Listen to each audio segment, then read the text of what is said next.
Hi, Tim Shields, Zaya America. However, many people know me as Fantastic Bookstore Kamiyama.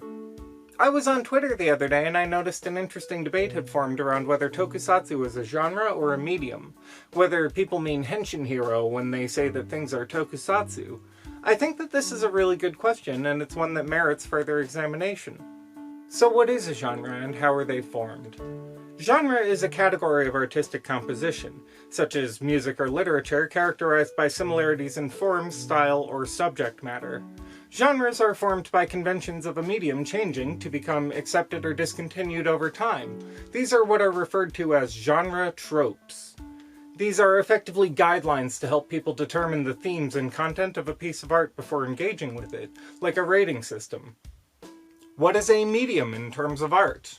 The medium is the material with which a piece of art is made, in this case the cameras used, the directorial techniques, the special effects in particular. Tokusatsu, similarly by definition, is a term for live-action film or TV that makes heavy use of practical special effects. To some, this means that shows like Doctor Who, Stargate, The Vampire Diaries, movies like Star Wars, Judge Dredd, and Thor all technically count as tokusatsu.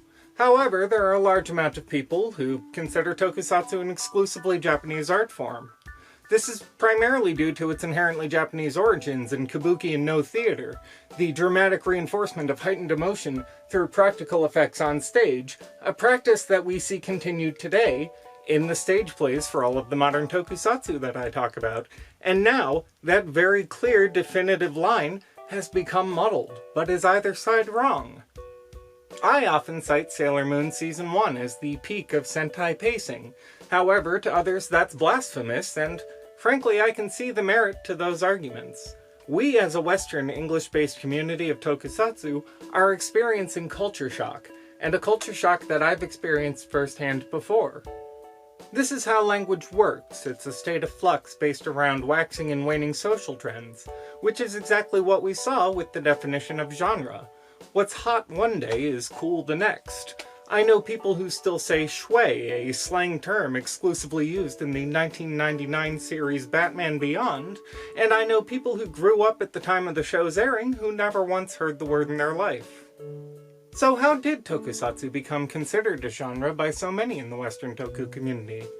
What are these genre tropes that became so prevalent as to be conflated with an entire medium, and how far back do they go? Can tokusatsu be anime? Can anime be tokusatsu? What is a henshin hero, and who do I have to fuck to become one? Why is Momotaro in so many of these franchises? For those unfamiliar, Momotaro is an old Japanese legend about a boy being born out of a peach that represents life. Just go with it. He leads a dog, a fox or a monkey, depending on the version, and a pheasant in a quest to drive a group of oni from the island of Kikaigashima in exchange for some of his food. This story has nationalist undertones that are played up or diminished depending on the adaptation, and that fact was not lost on rulers of the time. Emperor Hirohito famously used Momotaro as a propaganda vessel to inspire hyper-patriotism in his subjects, like it's fucking Man of Steel or something. He was employed in anti-American WW2 propaganda, and was subsequently wiped from textbooks following the war due to the conflation. In 1887, after the dissolution of Japan's feudal system, an author named Iwaya Sazanami rewrote the story as an anti-imperialist piece, in what some people see as an allegory for the Chinese Qing dynasty, with the Oni feasting on the lower class and plundering the resources of Japan's citizens with violence. These are Iwaya's criticisms, they are not mine. I do not have the context to make a judgment call on this, okay? Momotaro, originally strong and lazy, was cleaned up into a more traditional heroic archetype to serve as inspiration to the children that were his new audience. He even got a theme song, and honestly, it sounds so much like an Ultraman theme song. Let's give it a listen. Momotaro-san, Momotaro-san, okoshi ni tsuketa kimi dango, hitotsu watashi ni kudasai na. あげましょうあげましょうこれから鬼の征伐についてくるならあげましょう We are currently seeing Inoue playing with the conceit in a very interesting way in the modern Super Sentai series Avataro Sentai Dawn Brothers. We have also previously seen the concept explored in Kamen Rider Den-O, both of which have made the character an Oni, interestingly to me. However, these are only the most aesthetic influences that the legend of Momotaro has had on tokusatsu storytelling. On a whim the other night, I dropped my bucket into the endless well that is tokusatsu's historical annals, and I unearthed a forgotten relic. Let's talk about Yokai Monsters 2, Spook Warfare.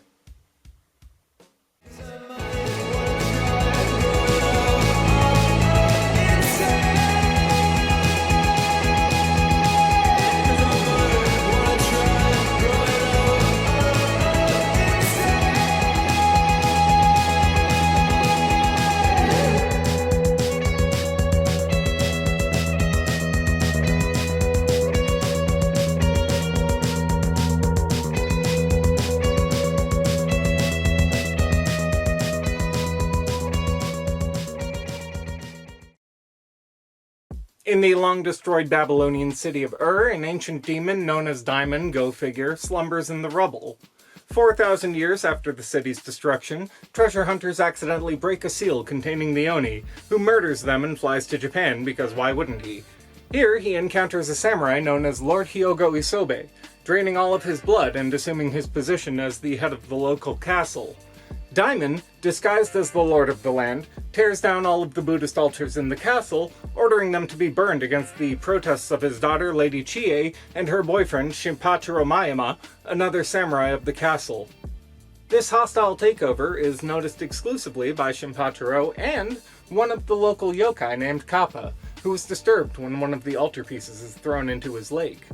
Kappa investigates the disturbance, seeing Daimon drain the blood and replace the soul of Isobe's steward. Kappa is spotted by Daimon and engages him in a very one-sided battle before teleporting away. Defeated and hurt, Kappa hastens to the lair of his fellow yokai to inform them of the situation. These are the one-legged Kasa Obake, the two-faced Fudokuchiona, the clay doll Nupeppo, and the wizened Abura Samashi.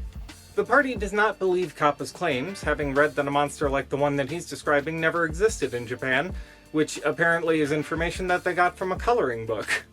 Shinpachiro and Lady Chie discover more strange goings-on around the castle, and Shinpachiro pays a visit to his uncle, a Buddhist priest, who informs him of Daimon's true nature as an imposter. The two attempt a ritual to drive Daimon out, but Daimon reverses it, killing Shinpachi's uncle through magic. Daimon then announces his thirst for fresh blood, heading into the streets to hunt for children with his army of samurai. The posse attacks a poor family, the parents are killed, allowing their children the opportunity to escape. The kids flee into the local yokai shrine, where upon hearing of the situation, the yokai take the strange tact of actually helping the children. They frighten the samurai away, realizing the error of driving Kappa off for warning them earlier, and resolve to help their friend fight this Oni. The yokai launch a stealth mission against Daimon, which blows up in their faces as he simply outranks their ability. Compounding matters, Shinpachiro, attempting to help, accidentally seals them in a Buddhist pot like it's Dragon Ball. Shinpachiro and Daimon engage in a sword fight as the monsters watch helplessly from inside the pot, culminating in Shinpachiro putting an arrow through Daimon's eye, seemingly killing the beast and revealing his true form to Shinpachiro and Lady Chie. However, the Oni has prepared for this, and his aide rushes to his aid. Daimon returns, demanding the execution of Shinpachiro, as the yokai convince Lady Chie to free them, preparing their forces for the final assault on the castle. The yokai lead their march, and Daimon clones himself to take the advantage. However, even his power has its limits, as Kasa Obake finally rolls up with the rest of the cavalry. Daimon continues to clone himself, but is still overwhelmed. With no choice left, he forms all of the clones back into his body, blowing up into a massive angry kaiju, which we always love to see. The yokai realize that the only chance that they have is to remove his other eye, scaling the beast through collaborative effort, and delivering the final blow. Daimon falls into the ocean, which soon erupts as he flees from Kappa, with the yokai cheering with what they of a nation have assembled to accomplish. Kappa, previously been thought dead, crawled his way back from hell to a hero's welcome. I was shocked at how modern this movie felt when I was watching it. Some of the effects work holds up really well. There's this one effect in particular, you'll know the one that I'm talking about if you watch the movie, and the characters are very likable and defined considering how many they had to juggle over so little time. I was expecting a very traditional yokai movie, but what I got was a proto-sentai allegory for political struggles that have continued to this day. It's the best kind of surprise, and I hugely recommend it if you want to take a trip back to the Silver Age of Tokusatsu. So let's take a look at all of the genre tropes that we've just amassed from reading the synopsis of a 1968 ghost movie, shall we? An ancient and powerful evil is unleashed from a seal, returning stronger to wreak vengeance on humanity. I think this one's pretty obvious. After 10,000 years, I'm free, you know. We see the perversion of an established power structure by a monster masquerading as the social elite and corrupting their community from the top down. I already did a whole video on this, people didn't like it, but it's true and I'm taking the point for it. There's vampirism as an allegory for those in power bleeding the resources of a community in order to consolidate political clout. Obviously, we see this reflected in many a henshin hero villain, from Fangires to Imagine, even back to Momotaro's Onis robbing the city in the source text. One bad apple spoils the bunch. The incorporation of the supernatural as a metaphor for socio-political events, and the corruption of absolute power in a world based on its acclamation has roots in the great-grandfather of Toei's narratives. Hell, even Supro took a crack at the story of Momotaro in Ultraman Leo. There's the employment of Buddhism as a means of combating real-world crises and adversaries, as well as humanizing people we would easily demonize like the yokai. Additionally, a focus on detachment from material wealth in favor of community. We see this in many tokusatsu series in modern day, such as Kamen Rider's Ghost and Wizard and O's. We witness the beginnings of the deconstruction of othering through the metaphorical assignment of heroic archetypes to physically deformed monsters. Kappas in their story literally suck your intestines out through your butthole and primarily target children, which is... But in this movie, a Kappa protects kids as a matter of personal pride, because he views himself as the king of the castle despite living unnoticed in a swamp like Shrek. The yokai view the humans living in their midst as a family, or maybe pets, it's never quite clear, and I adore that about it. It's one of the origins of the sort of adversarial relationships between hosts and devils with hearts of gold that have become mainstays of so many franchises, Japanese or otherwise. It also helps to normalize children to new things. H.P. Lovecraft said that the oldest fear known to mankind is fear of the unknown, and that fear is born of ignorance that leads to panicked bigotry and violence. By making the scary less scary, children are more likely to engage with it. I'll be taking a look at the full trilogy and its remakes down the line, but to reinforce this, I will say that the first Yokai Monsters movie does not have any of these comedy beats, and instead plays itself mostly straight as a spooky ghost movie. This hard pivot into an approachable team of children's heroes seems like an intentional choice on the director's part. Fun fact, he actually went on to direct for Mirror Man, which is a Showa Tsuburaya henshin hero tokusatsu. So I did some digging, and this is the first example that I can find of a sympathetic depiction of yokai in media. This may be because I'm restricted to whatever's been covered by translators that came before me, and I'm happy to be corrected, but I think it's safe to say it's at least one of the earlier examples, which is interesting given how central a theme that becomes in Kamen Rider moving forward in about 3 years. Speaking of Kamen Rider and moving back to Kappa, he reminds me so much of Gintaro from Kamen Rider Fourze. He's super crass, but only because he cares so much about protecting his little fountain that he keeps getting worked up. It plays so well against the Oni's stoic demeanor, and he never seems helpless so much as overwhelmed because he has tricks up his sleeve to get himself out of tight spots. He even comes back from dying like Gintaro. That's another genre trope that Tokusatsu tends to employ. Lower-class heroes waging war against power figures in the community for the betterment of said community. The monsters are worried about foreigners, absolutely, and that's cringe, but one could easily flip that coin in light of the past decade of gentrification in America, or the Japanese real estate boom of the 80s, and read this movie as neighbors getting together to shoot guns off in empty fields to drive rent prices down, as the unionization of an oppressed working class, as a community coming together to reject a pipeline developer, and it suddenly becomes a lot more modern. We have a squadron consisting of 5 supernaturally empowered heroes, a condescending Abara Samashi, a stoic Rokurokibi, a compassionate Fudakuchi Onna, an autistic Kasa Obake, an abrasive but powerful Kappa. You get where I'm going with this. It's Gokaiger, it's Momotaro and the Imagine, it's Momotaro and his little pet buddies. The Yokai march at the end of the film is just a great sequence overall, but it also feels very much like a prototype of later roll calls prior to the spaghetti western influence. This bit in particular, where they summon a ton of extra yokai to rush the field, very much reminds me of all the big Tokusatsu crossover movies that we get these days. Finally, there's the subversion of the established narrative. Where the original story was about Momotaro leading animals, in this, the yokai silently control the situation from behind the scenes as the humans blindly stumble around trying to comprehend what's happening. Which, as we all know, is my favorite part of modern Tokusatsu. So Tim, what's your fucking point? Excellent question.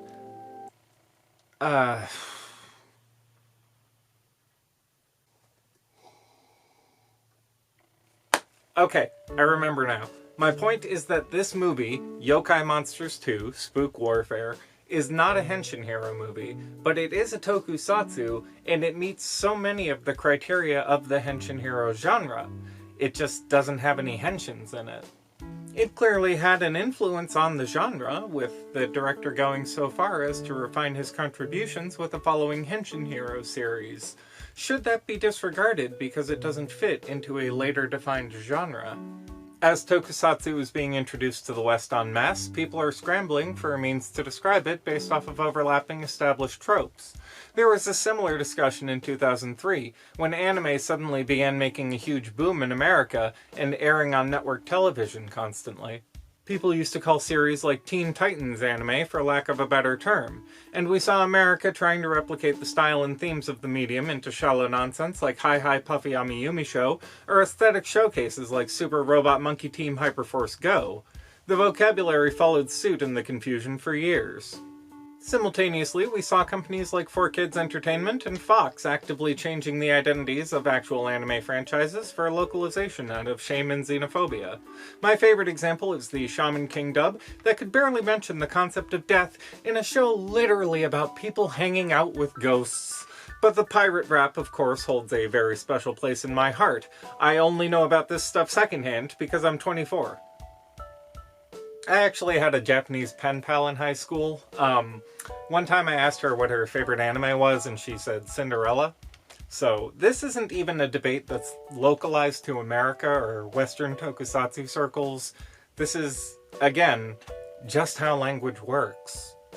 My question is, should we invent a new subgenre to classify movies that fall between a ghost movie and a henshin hero movie? And if we do, does Kamen Rider the Next qualify for entry? Should it be reclassified? Is the story of Momotaro fascist or anti-fascist? At what point do we draw the line before all genres collapse in on each other? And does it even matter if genre conventions will all shift again in another decade anyway? To me, at the end of the day, like drama, like horror, like romance, Tokusatsu is a feeling. It's a piece of work that emphasizes the idea that humanity is better together, that by reflecting inward we can become something greater, that by uniting against a corrupt system, we can see justice for a broken world by turning its power against it. In my opinion, if a work makes you feel empowered to go out into the world and love it until it chokes on it, it's probably a tokusatsu, because that's true to the genre ideals of the founders of the medium. Either way, remember kids, Kamen Rider says fuck all Nazis, even grammar Nazis. Don't be a pedant if you understand what somebody's trying to say. Make the effort to meet people halfway by expanding your own horizon. The biggest issue that I see people facing in communicating today is the refusal to engage with another person's points if they run counter to our own. I understand that. It can be very aggravating to confront aspects of things that we like that didn't jive with other people, especially if they're being argued in bad faith. However, I think a lot of people view all criticism as coming from a place of hate when it's often coming from a place of love. It's very easy to jump onto a grammatical mistake or a factual error and dismiss an entire argument, and that validates our original stance through confirmation bias. Very good. This guy is stupid, so their disagreeing is a point for me. And that usually runs both ways, setting both participants back even further to their original positions at the start. That's very easy and it feels good, but it accomplishes nothing. We don't grow from the discussion, we learn nothing from each other, as we saw with Yokai Monsters 2, Spook Warfare. By engaging with rhetoric we would hate on the surface level, like the nationalist themes of Momotaro, we can take away a completely different story than was originally intended. Like Iwaya Sazanami did, like Shotaro Ishinomori, like Eiji Tsuburaya with their interpretations of the same material. We can learn more about the world by viewing it from another perspective and measuring it against our own, and that is the core of modern tokusatsu. So once again, is anime tokusatsu? Can tokusatsu be made outside of Japan? Is Kamen Rider the Next a Ring-Lady movie? Is Super Sentai just Voltron? Was Wizard a romance or a henshin hero, or is it both? Does any of it really even matter if we all get what we're saying in the end? The saber's in your hand. You get to decide how the story ends. Thank you so much for watching. If you would like to take a look at Yokai Monsters 2 Spook Warfare, it is currently uploaded on archive.org and will be linked in the description below. Obviously, this video is not meant as an attack on anyone. This entire debate was very lighthearted overall, and I think it's just a genuinely interesting discussion point, hence my leaving it so open-ended. It just sorta happened to overlap with what I was watching at the time. I'm afraid that's all for me this week, but I'll be back soon with another video, so please feel free to subscribe if you would like to keep me in your algorithm. Likes and comments are appreciated. Patreon, Ko-fi, social medias down below. This is the point where videos should start to crop up if you would like to continue watching my channel. I wrote a short film, production starting soon, keep an eye out for that. Merch coming soon, keep an eye out for that. For now, I've been Tim Shields, and when it comes to tokusatsu, I'm your guy.